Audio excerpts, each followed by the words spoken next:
வணக்கம். தேசம் சிறப்பு செய்திகளுக்காக நான் உங்கள் ரேவதி குணாலன். அருள்மிகு முத்துமாரியம்மன் ஆலய திருவிழாவை முன்னிட்டு அன்னதானம் வழங்கப்பட்டது. தேசம் செய்திகளுக்காக தமிழ்நாட்டில் இருந்து முருகன். அருள்மிகு முத்துமாரியம்மன் கோவில் திருவிழாவை ஒட்டி விஸ்வகர்ம சங்கத்தில் 5000 பக்தர்களுக்கு அன்னதானம் வழங்கப்பட்டது.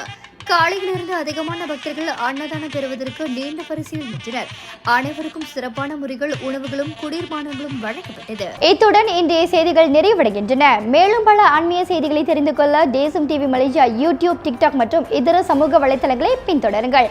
உங்களிடமிருந்து விடைபெறுவது நான் உங்கள் ரேவதி குணாலன். மக்களோடு தேசம், தேசத்தோடு மக்கள். நன்றி, வணக்கம். ஒரு வீட்டுக்கு ஒரு பட்டதாரி எனும் நிலை போய் ஒரு வீட்டுக்கு பல மருத்துவர்களை உருவாக்கும் நடவடிக்கையில் இறங்கியுள்ளது எய்ம்ஸ் பல்கலைக்கழகம்.